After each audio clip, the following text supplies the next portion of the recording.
And welcome in for another edition of Press Box Live. I'm Stan the Fan Charles of Press Box and PressBoxOnline.com. And with me is Miss Jacqie McWilliams Parker, and she is the commissioner of the CIAA, and they are about to take over Baltimore starting February 21st through the 26th. Do I have those dates correct, Commissioner? You do. It's the last week of February. We in Black History Month. So absolutely. Hey, welcome into the show. And how have you found Baltimore to this point welcoming in the CIAA tournament? I mean, it's big economic possibilities with that tournament coming year. But how are you finding the welcoming so far? It's I was sharing with my team today, and I've been doing a lot of processing. We're like less than 2 weeks away from being in Baltimore. We've had a couple of big planning meetings. Every week we meet with the team Baltimore. I was on a panel with Al yesterday with city partners, just kind of sharing the story. And I look at the schedule and I'm like, we got a lot of stuff going on. A lot more than we've had even when we were back in Charlotte with the CIAA official events that really are our events in partnership with Baltimore. They have been committed. When I say welcome, the mayor, it's a team effort. I've never felt like there was a disjoining effort amongst them that has made our jobs really easy. So we were able to go to our point people, and when there's challenges, we work them out and we get them done. And that's what a team does. So it's been really nice to feel a part of the Baltimore team and the Baltimore team feeling a part of the CIAA family, because we have a big task on our hands to deliver in the community of Baltimore and the state. And so I'm looking forward to it. They've been quite kind in helping us deliver, hopefully, this amazing tournament. Now, I'm just curious, the tournament had been held, if my math is correct, for about 14 straight years in Charlotte. And I imagine Charlotte loved having the tournament there. What won Baltimore over to bringing the tournament? And again, to remind some people that may not know it, it was a 3-year deal, and we're going to get into this, but it was postponed last year because of the pandemic. So there are 2 years remaining, and we'll talk to the commissioner in a minute about that. But first, what won Baltimore over? Yeah, so it was a competitive bid. We were in Charlotte for 15 years. Economic impact almost $650 million in 15 years. That's a significant amount of money that was funneled into the state and to the city. What won Baltimore over, I think, is their team effort in bringing in the state, bringing in the city, bringing in regional and community partners, getting commitment for fundraising with their local contributor packages, giving us the facility the way that we need it so that we can run our tournament all week in one facility. I would tell you that the hotels are amazing. To be downtown Baltimore, our fans just need to get there. We like that walkable space in big events. So to have all those hotels contracted in our block, give us rates under $200, give us contracts where we all can win and have control of who's in the block so it doesn't impact. We don't want to compete with brands, or we don't want to compete with promoters without giving our institutions the first opportunity.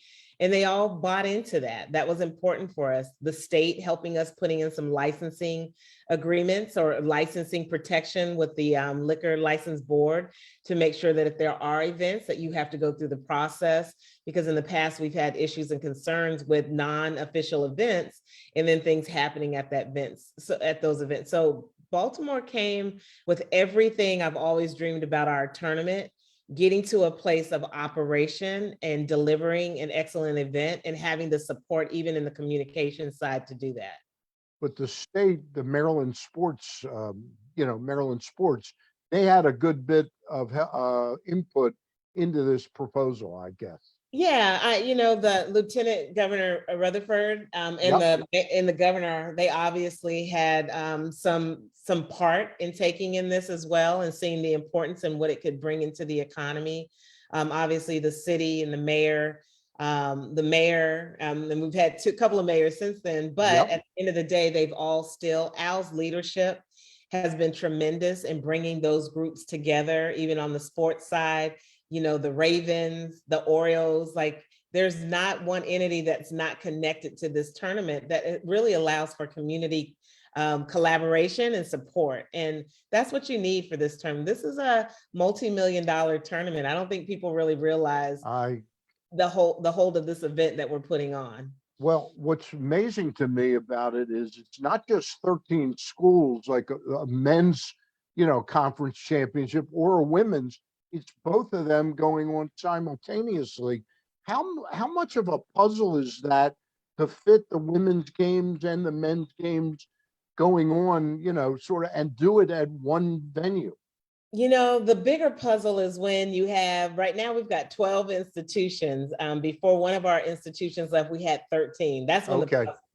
When I played in the conference, we had 16 teams and not everybody came to the tournament. Okay. With 12 teams, it's still a challenge. We have 22 games, 24 teams. We start on Tuesday early morning and we end late at night. And we crown champions, both men and women, on Saturday. It's a very long, intense week of basketball. But I will tell you, we talked about modifying the bracket. The bracket used to be the women would play up front and then the men would play on the back end. I hated that. And, so as a leader of this conference, that was something that was really important to me, is that we balance out a schedule so both our men and our women particularly felt like they were a part of the tournament and not waiting to watch the men to get to the championship. I concur with that, because a lot of times it feels that way with women's sports. I'm just curious, and I do want to get into that, whether there's going to be another year potentially added on. But you worked for the NCAA for 9 years before becoming commissioner of the CIAA, which you've now been for 9 years. So you've got a world of history running this tournament. But when you worked at the Division I level for the NCAA, you were involved with putting on tournaments at the men's level and the women's level. How's that impacted and helped you kind of know how to do this? Because it really is a pretty monumental task. I tell you, if I didn't have the opportunity to work and do that work at the NCAA running championships, and I ran other championships before that, but when you work with the men's Final Four, I know I'm running a similar event. It's just not the NCAA. Yep. We're dealing with funding and contracts and negotiations just like that, but it's at a bigger level on the national level. My learning curve there happened very quickly. I've done tickets, I've done transportation, I've done hotel contracts. I have negotiated all the hotel contracts up until the time that I left. I've been in the bid processes for both men and women and other championships. And so I understand and know the legal ramifications. I know the city's ability to help and support. I know the community impact that can be made. And I tell you, Stan, it's if you're able to work there and get the experience, it's a talented group of people. And it's not just the national office. You're working with athletic directors and commissioners across the country that serve on those committees to help you make the decisions to deliver a product. I work for a board. That's how it works for the CIAA. So I am so grateful. It was hard work. If I was there now, I'd be doing Final Four preparation. I mean, from January till end of the game, you are just constantly going, and it's a sacrifice. And, my team is making sacrifices with their families now, but once we get down on this pendulum, we'll be okay. All right. Now, I do want to circle back to that question in the room, the 10,000-pound elephant in the room, which is this was originally a 3-year deal to bring the tournament to Baltimore. Beyond anyone's control, the pandemic kind of has changed a world of things, and the tournament was canceled in year 1, which leaves it a 2-year deal now. Are there some discussions, or are you hoping maybe some length could be added to this contract? Yeah, we started having that conversation last year when it has almost been 2 years we're in COVID, right? So in 2020, we had some concerns and really didn't make a decision until January 21 that we would not have the tournament, but also knew if we had it, we would have to make some modifications on the financials. And when we decided not to have the tournament, we had the virtual tournament. There was still a commitment for Baltimore to be a part of that platform to give exposure to the city in partnership. So we had a great virtual tournament, which is, again, that was a task by itself. But in that conversation, we also agreed that we would look at extending, giving them the opportunity to get that year back. And then the mayor and also Al were very interested in us doing a 2-year extension because we were not sure that we would get this year back. We are back.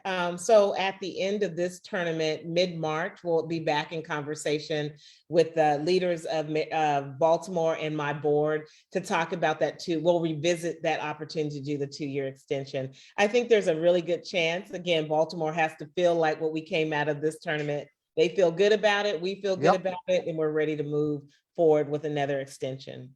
All right. It's really interesting. We're talking to a lot of people that haven't experienced the CIAA, in any great way. We know that Earl Monroe played for Winston-Salem, and he ended up playing at what is now the Royal Farms Arena.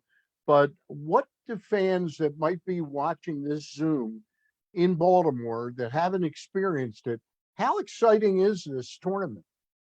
You see me smiling every time you talk about it. Smiling a lot. Yeah. That's my conference. I am a product of this conference. I played basketball. I was 18 years old when I went to Hampton University. They were Division II and CIAA. And the Earl the Pearls and the Bobby Dandridges and the McClendons and the Big House Gaines, and some of the amazing women in our conference, that's who I got to see all the time.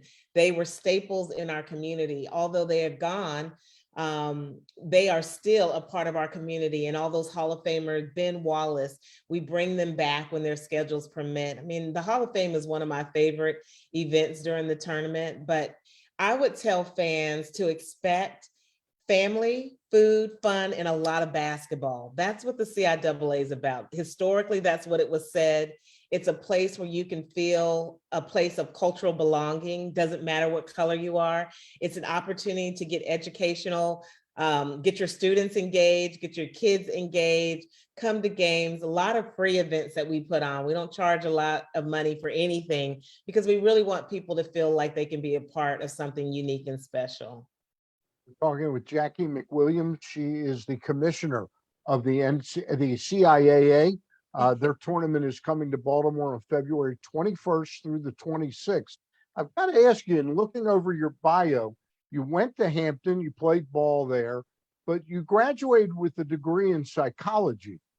And then you ended up moving over to sports management at Temple University.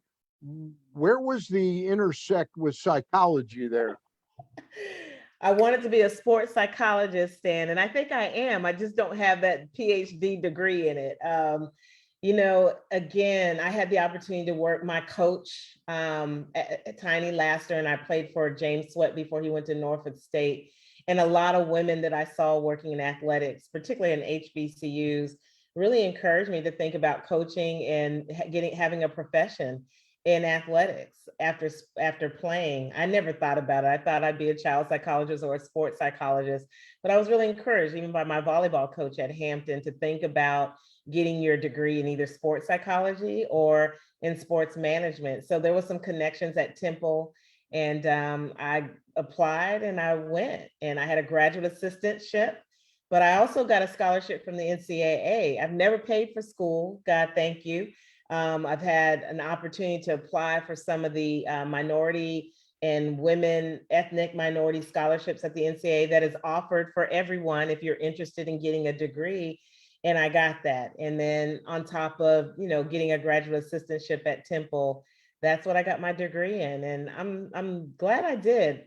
It's funny that I thought I would be working in professional sports as well. I mean, that's what you see. You don't see all these amazing opportunities across the world. We see the NBA, we see the NFL. I wanted to work in a league office, and that didn't pan out well for me. So I ended up in college sports, and my sweet spot is Division II. I've worked Division I, high level. I've done Division III and I've done Division II. And there's something about the Division II platform that really is a connection for my mission and my philosophy and how we do our work very differently than the other divisions. Now, it's interesting. We're in 2022 now. It's not that shocking to have a woman as commissioner of a conference like you are. But the fact that you've been doing it 9 years, that's a little surprising in a way to me. I'm just wondering how it came about. I'm sure your predecessor, well, I know that from reading up on you, they were all men. So how did it come? How did they find Jacqie McWilliams, I think the leadership of the conference? Yeah. yeah, you know what? I think I found them. This was my dream job. When I was at the NCAA, when I first started working there, and I worked in the CIAA conference before for the second full-time. There's only been three full-time commissioners, and I'm the third. Okay. This conference was founded, this is 110 years old conference, but we've only had three full-time commissioners. So they have stayed for like 20 plus years at a time. Now, Stan, I keep saying I'm not staying here for 20 years and now I'm going on 10, right? But when I got to the NCAA and I started working and I was still following the CIAA, I'm like, I want to go home. Like, I want to work for that conference. So if the position ever opens, I'm going to apply. But I knew, talking to some of my mentors and leaders that I worked for, if I was going to come back to the CIAA, I needed to make sure that I had some experiences that could help with the brand, help in the marketing, help with ticket sales, help in negotiations.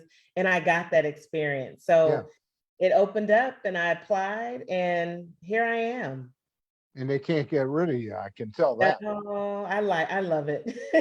How can people that are watching this Zoom that are interested, is there a package for the whole, in terms of buying tickets? Is there a package for the whole event, or they can buy individual games? Do they come up to the arena and buy tickets, or they go online, and what's the website and all that stuff? If you go to the CIAA tournament.org, you'll find all of the events. It's ongoing. If you follow us on social media, you'll find all the latest. We are very active on our social media and leading in Division I and all divisions on the stuff that we put on there. Tickets are still being sold. You can buy individual day tickets. We normally sell them by book. So if you want a general admission session ticket, it will get you into all 22 games for $200, which is pretty much a steal. I'd say it's like $5 a game to see 22 That's games, amazing. right? Yeah. So $200 for a general session ticket. You can sit anywhere you want to if you get there on time, except the VIP, whatever seating people pay for. You can go to the box office at the Rolls Farm and purchase tickets as well. You can call our office and purchase them with Janelle, and you can purchase them online. So there's all different ways. If you're in the area and you want to go to Bowie State, they're selling tickets too. Every institution in the CIAA has tickets that they're selling as well. So I would encourage you to go to Bowie and purchase tickets if you're close to them. What's the website though? What's the web address? Yeah, it's www.ciaatournament.org. Tournament.org. Okay. All right. That sounds good. The schools, if you could give us some insight. First of all, when I did my studying, there were 13 schools. Which school is no longer in the conference? Shawan. Okay. That was the one I didn't know how to pronounce anyway. Yeah, Shawan. They're associate members for football and bowling right now. Okay. Yes. And aren't doing the basketball. Are there some stories about some of the fan bases of these teams that Baltimore should be on the lookout for? Any specifics? I mean, I'm sure there's legendary fan bases amongst these groups. Well, I can tell you in North Carolina, Winston-Salem State has a huge following. Fayetteville State does pretty good with their following as well. But I truly believe now that we're in this Baltimore region, DMV area, you're going to see a lot of fans from Bowie. Yeah. You're going to see a lot of fans from Lincoln. Virginia State and Virginia Union are only 2 hours away, in Elizabeth City State University. you're going to get a large contingency of new fans. The fans in North Carolina, they'll travel.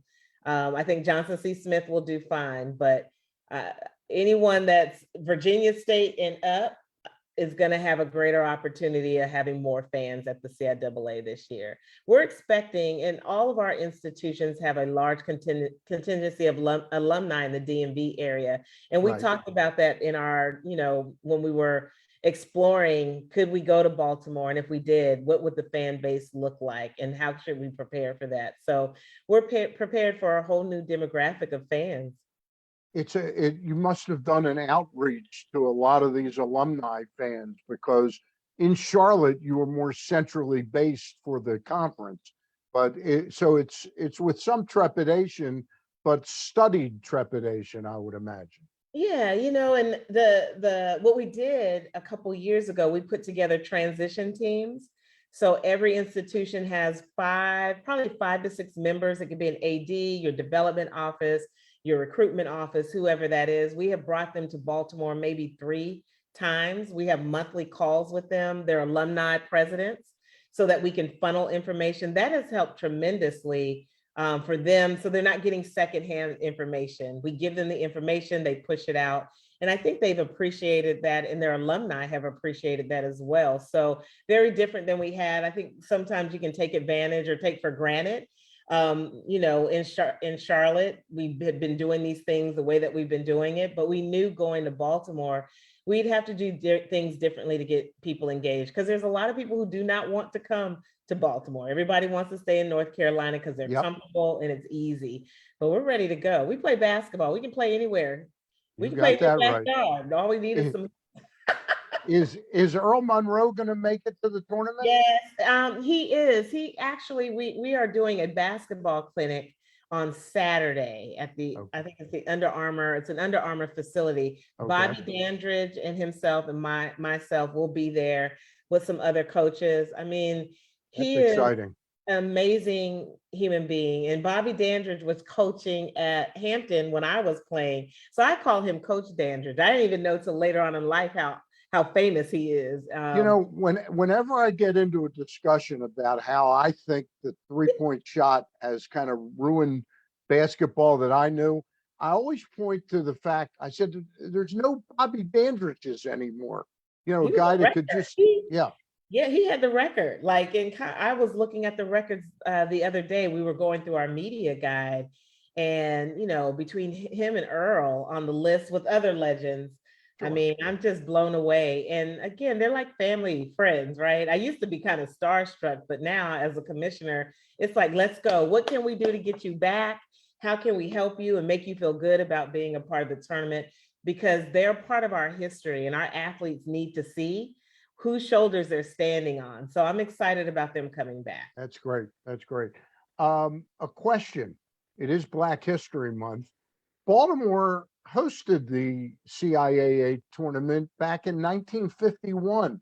Do you know any of the circumstances surrounding that? It was 1952, I think. Maybe it was 52. At Morgan State University. I don't, but I would tell you this.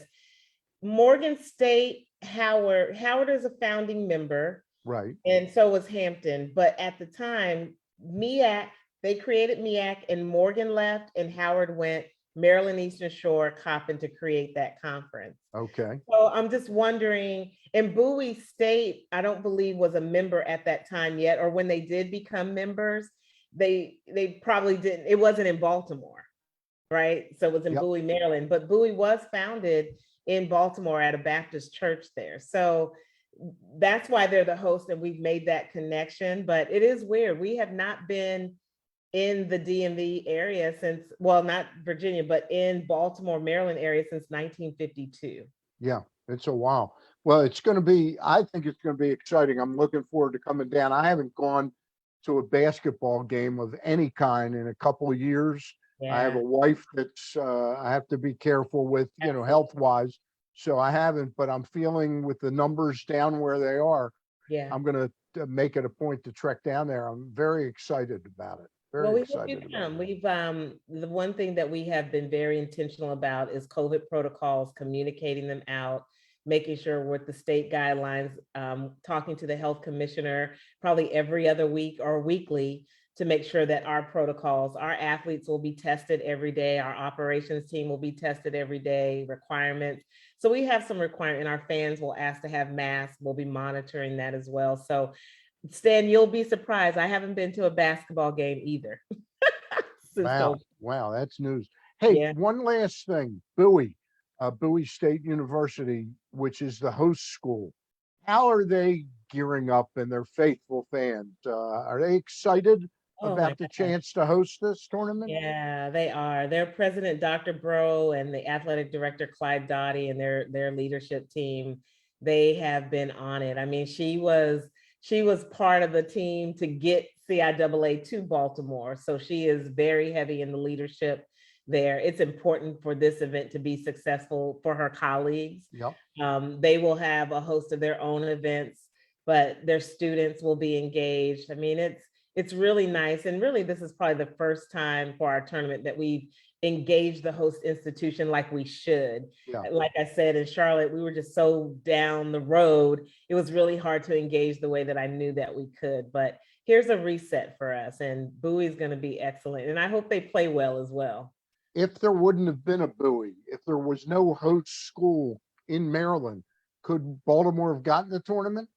It would have been tough because, you want your fan base to be connected to your institution. Yep. You see tournaments do neutral sites and everybody has to travel. Our fans like to be close to their institutions. And so realistically, it would have been a difficult sell. Lincoln is right down the road. They're kind of like the co-host for the tournament as well. So we've got them involved also, but being in the city of Baltimore and the state putting and investing in that, you do want a host institution. Okay. Well, we really appreciate your joining us, Jacqie McWilliams. We hope it's the first of many visits on Press Box Live, and we look forward to it again. I think the easiest way is going on the website. If you can't make it down to Bowie, or you want to get your tickets before going to the Royal Farms Arena, go to www.ciaatournament.org. Yes. You can purchase your tickets, either individual game tickets or a package for the entire event. Thank you. It starts Tuesday, the 21st, correct? Tuesday, games start the 22nd. I'm sorry. 22nd. That's all right. And we're on ESPN as well. And we also have our sports network. So you can purchase to watch if you can't come or don't feel safe coming. You can go on our platform and still be a part of the tournament. All right. Got to tell you, very impressive woman, Jacqie McWilliams. Thank Parker. you. All right. Thank you for joining us. All right. You guys do well. All right. We'll be back a little bit later on with Pat Scarry, the head basketball coach of Towson Tigers.